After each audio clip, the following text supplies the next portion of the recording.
अब ये अपने 2 दोस्तों को बुलाती है। अब ये 2 दोस्त जब घर आ जाते हैं, तो मिल कर के जो इनकी प्लान की हुई थी, अपनी प्लान की हुई योजना के मुताबिक सारा काम करते हैं और अपनी माँ को हमेशा-हमेशा के लिए खत्म कर देती है वो लड़की। लेकिन जहाँ-जहाँ पर ये बातें दुनिया को पता चल रही थी कि एक बेटी जिसको माँ ने उसे 3 महीने की गोद लिया था, आखिर उसे ऐसा क्या हो गया कि उसे अपनी माँ की हत्या करनी पड़ी। ऐसा आखिर क्या हुआ?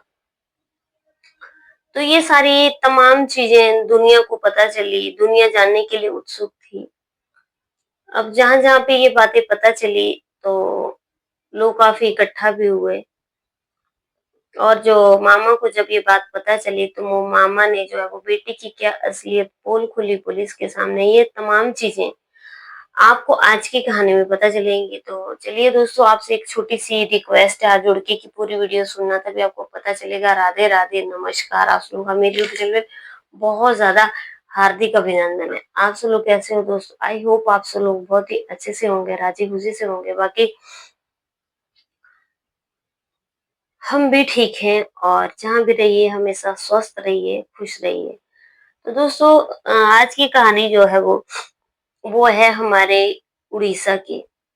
उड़ीसा में एक जगह है पारला-खेमुंडी। पारला-खेमुंडी की जो है वो ये कहानी है जहाँ पे 54 वर्ष की राजलक्ष्मी रहा करती हैं, जिनकी उम्र 54 साल है और वो अपनी बेटी के साथ रहती हैं। बेटी जो है वो 8वीं क्लास में पढ़ती है। अब क्या होता है दोस्तों कि बेटी जैसे-जैसे समय आगे बढ़ता जाता है, राजलक्ष्मी जो थी वो उसकी कोई संतान नहीं थी पहले। मैं आपको बता देती हूँ कि राजलक्ष्मी की कोई संतान नहीं थी। राजलक्ष्मी ने जो है वो एक बेटी को गोद लिया।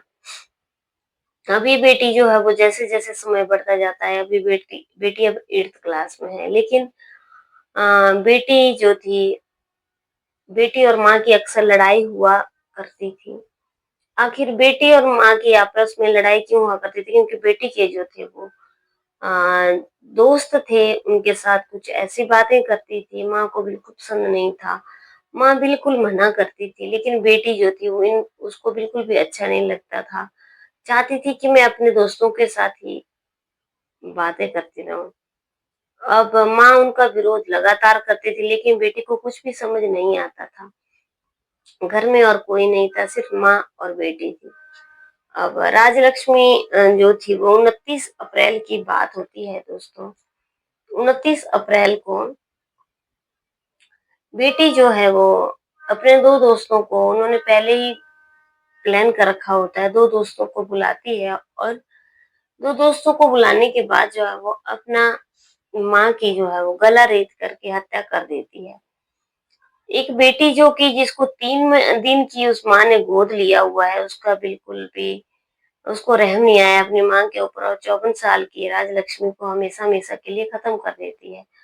अब ये 2 दोस्त उसका साथ देते हैं, क्योंकि अब उसको जो थी वो हृदय की रोगी थी राजलक्ष्मी, तो अब उनका अंतिम संस्कार कर दिया जाता है। किसी को कुछ भी पता नहीं चलता है कि राजलक्ष्मी की मृत्यु कैसे हुई। बेटी जो थी वो थोड़ा बहुत नाटक करती है लोगों के सामने रोने-पीटने का। समय आगे बढ़ रहा था, समय आगे बढ़ रहा था। बेटी की जो ये जो एक मौत का राज जो था, वो एक राज ही बन के रह गया था। सब लोग यही सोच रहे थे कि वो हृदय की कोई शिकायत हुई होगी, क्योंकि वो पहले ही हृदय की रोगी थी। अब दोस्तों क्या होता है कि जैसे-जैसे समय आगे बढ़ने लगता है, ये सब जो 29 अप्रैल की बात है, ये 29 अप्रैल 2025 को ये सारी घटनाएँ घटित हो जाती हैं। अब राजलक्ष्मी का एक भाई होता है जिसका नाम शिवा प्रसाद मिश्रा होता है। अब शिवा प्रसाद मिश्रा जो है वो घर पे आता है, क्योंकि भांजी जो है वो अकेली है। अब वहाँ पे शिवा प्रसाद मिश्रा को जो है वो वहाँ पे उस घर के सामान में एक मोबाइल मिलता है, जो कि बेटी ने छुपा दिया होता है। अब जब वो उस मोबाइल को देखता है, तो उसकी बहुत ज़्यादा होश उड़ जाते हैं, पैरों तले ज़मीन खिसक जाती है कि ऐसा कैसे हो सकता है। दरअसल जो शिवा प्रसाद मिश्रा हैं, वो मोबाइल में कुछ ऐसे स्क्रीनशॉट देख लेते हैं, जो कि चैटिंग किए हुए होते हैं, जो कि बेटी जो है वो अपने दोस्तों के साथ चैटिंग की हुई होती है और उसमें सारे ऐसे-ऐसे राज होते हैं। अब शिवा प्रसाद मिश्रा जो है वो जब उनको देखता है तो वो बहुत हैरान हो जाता है और उस मोबाइल को जो है पुलिस स्टेशन चला जाता है। अब जब वो पुलिस स्टेशन वहाँ पे चला जाता है तो पुलिस के को जो है वो पारलाखेमुंडी में पुलिस स्टेशन है, वहाँ पे जाकर के सीधा पुलिस को मोबाइल दिखा देता है। जब पुलिस मोबाइल में देखती है तो पुलिस भी हैरान रह जाती है कि ऐसे कैसे हो सकता है? अब जो पुलिस इन सारी तमाम चीज़ों को देखती है, तो तमाम चीज़ें देखने के बाद जो है वो पुलिस घर पे आती है और इस लड़की को इस लड़की से पूछताछ की जाती है। तो लड़की जो है वो अपने 2 दोस्तों के नाम बताती है। तो लड़की बताती है कि हमने जो है वो ये हत्या की प्लानिंग की हुई थी, सारा विवाद था। मेरी माँ मुझे दोस्तों से बात करने के लिए मना करती थी और दूसरा उसकी संपत्ति का जो था वो अ, हिस्सा था, क्योंकि लड़की जो थी वो चाहती थी कि माँ जो है वो संपत्ति उसके नाम कर दे। तो अब इसने क्या करा कि माँ के मरते ही जो माँ के गहने थे, उनको गणेश से दे करके उनको गिरवी रखवा दिया।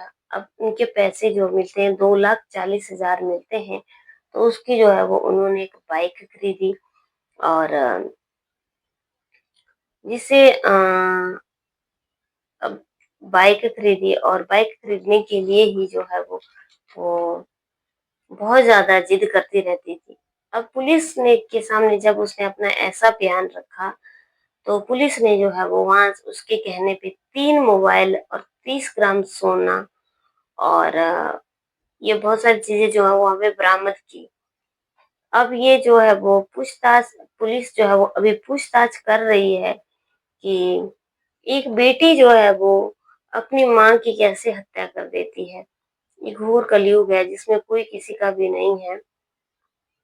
बाकी आज की कहानी में जो कुछ भी हुआ राजलक्ष्मी के साथ बहुत बुरा हुआ। बेटी को ज़्यादा से ज़्यादा सज़ा मिलनी चाहिए, जिससे उसकी आँखें खुल जाए कि उसने अपनी माँ के साथ अपने दोस्तों से मिल कर के बहुत ज़्यादा गलत किया है।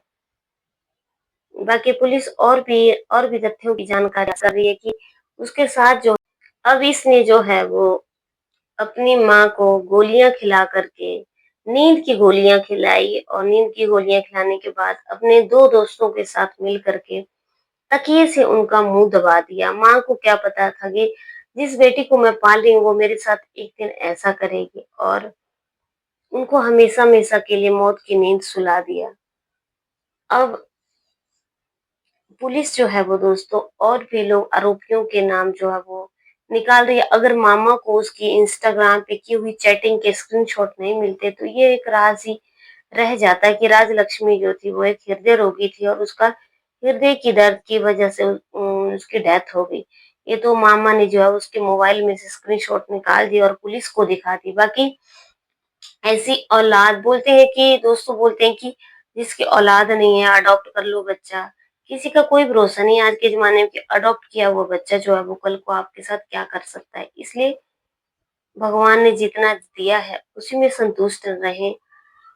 अगर औलाद भी नहीं है तो अपना दुःख ना मनाएँ।